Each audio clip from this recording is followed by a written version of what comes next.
माझ्यासारखं तुम्हालाही नवीन recipes try करायला आवडत असतील किंवा डाएटमध्ये काही प्रोटीनयुक्त इन्क्लूड करायचं असेल तर तुम्ही ही रेसिपी शेवटपर्यंत नक्की बघा. नमस्कार, मी कल्याणी. इझी टेस्टी रेसिपीजमध्ये आज आपण मिक्स डाळीचा डोसा कसा बनवायचा हे बघणार आहोत. डाळी भिजल्यानंतर फक्त 15 मिनिटांमध्ये हा कुरकुरीत डोसा बनवून तयार होतो. चला तर मग सुरुवात करूया.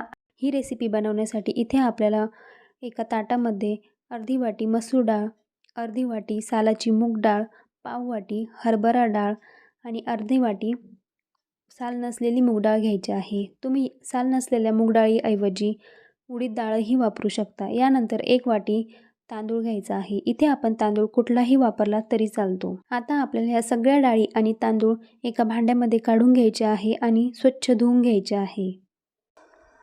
डाळींमध्ये खूप जास्त प्रमाणामध्ये प्रोटीन्स असल्यामुळे आपल्याला आठवड्यातून 1 ते 2 वेळा या डाळी खाल्ल्याच पाहिजे. मुलांना तुम्ही या पद्धतीचा नाश्ताही बनवून देऊ शकता किंवा ही रेसिपी टिफिनसाठी अगदी परफेक्ट ऑप्शन आहे. इथे हे डाळ तांदूळ स्वच्छ धुवून झाल्यानंतर यावरती झाकण ठेवून आपल्याला हे डाळ तांदूळ 5 तासासाठी व्यवस्थित भिजवून घ्यायचे आहे. 5 तासानंतर तुम्ही इथे बघू शकता डाळ आणि तांदूळ अगदी व्यवस्थित भिजला जातो. डाळ आणि तांदूळ व्यवस्थित भिजलेलं असेल तर फक्त 15 मिनिटांमध्ये तयार होणारी ही रेसिपी आहे. इथे हे भिजलेले डाळ तांदूळ आपल्याला मिक्सरच्या भांड्यामध्ये काढून घ्यायचे आहे. यानंतर आपण यामध्ये 4 ते 5 लसूण पाकळ्या, थोडीशी कढीपत्त्याची पाने, थोडी कोथिंबीर, 2 कमी तिखट असलेल्या हिरव्या मिरच्या आणि अर्धा इंच आल्याचे काप घालून घेणार आहोत. हे सगळं घातल्याने डोश्यांना अगदी छान चवही येते आणि डोसा नुसता खाल्ला तरी खूप छान लागतो. यानंतर यामध्ये थोडंसं पाणी घालून अगदी बारीक वाटून घ्यायचं आहे.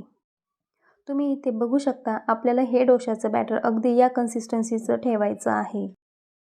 आता आपण याप्रमाणे सगळे डाळ तांदूळ वाटून घेणार आहोत. मला या पद्धतीची मिक्स डाळीची डोश्याची रेसिपी खूप आवडली, त्यामुळे मी ही रेसिपी तुमच्यासोबत शेअर करत आहे. तुम्ही ही रेसिपी एकदा नक्की ट्राय करा, तुम्हालाही खूप आवडेल. सगळे डाळ तांदूळ व्यवस्थित वाटून झाल्यानंतर आपण यामध्ये चवीनुसार मीठ घालून घेणार आहोत. मीठ घालून झाल्यानंतर आपल्याला हे बॅटर व्यवस्थित मिक्स करून घ्यायचं आहे. बॅटर व्यवस्थित मिक्स करून झालं की आपलं हे बॅटर डोसे बनवण्यासाठी तयार झालेलं आहे. आता आपल्याला गरम तव्यावरती अर्धा चमचा तेल घालून घ्यायचं आहे आणि एका टिश्यूने हे तेल सगळ्या तव्यावरती व्यवस्थित पसरवून घ्यायचं आहे.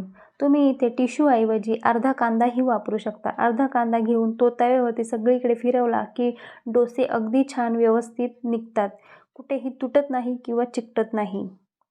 यानंतर या तव्यावरती आपल्याला डोश्याचं बॅटर घालून घ्यायचं आहे आणि अगदी हलक्या हाताने हे पीठ गोलाकार फिरवून अगदी व्यवस्थित डोसा बनवून घ्यायचा आहे.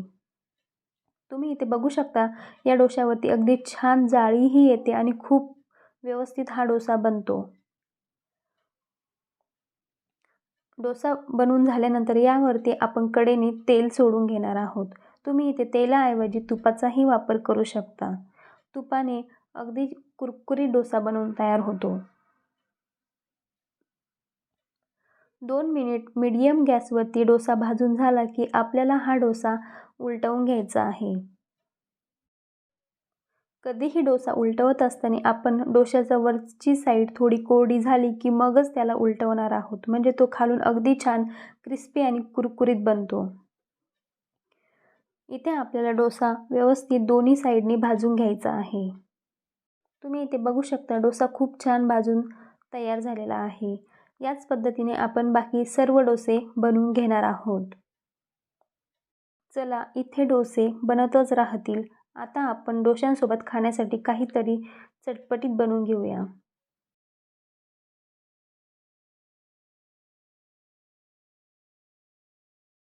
डोश्यांसोबत खाण्यासाठी आपण इथे एक चटणी बनवणार आहोत. त्यासाठी आपल्याला कोथिंबीर, ओलं खोबरं, फुटाण्याची डाळ, आल्याची काप, हिरव्या मिरच्या आणि कढीपत्ता घ्यायचा आहे.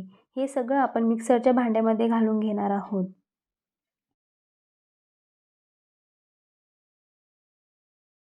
तुम्ही ही चटणी बनवत असताना यामध्ये पुदिना किंवा चिंचेचाही वापर करू शकता. त्याने ही चटणी अगदी छान बनून तयार होते. आता आपल्याला यामध्ये चवीनुसार मीठ घालून घ्यायचं आहे आणि थोडंसं पाणी घालून याचं अगदी बारीक वाटण वाटून घ्यायचं आहे. तुम्ही इथे बघू शकता, इथे आपली ही चटणी बनवून तयार झालेली आहे. तुम्हाला हवं असेल तर तुम्ही यावरती जिरे मोहरीची फोडणीही देऊ शकता. तुम्हाला हा व्हिडिओ जर आवडला असेल तर या व्हिडिओला एक लाईक नक्की करा आणि इझी टेस्टी रेसिपीजला सबस्क्राईब करा. परत भेटूया अशाच एका नवीन रेसिपीसोबत.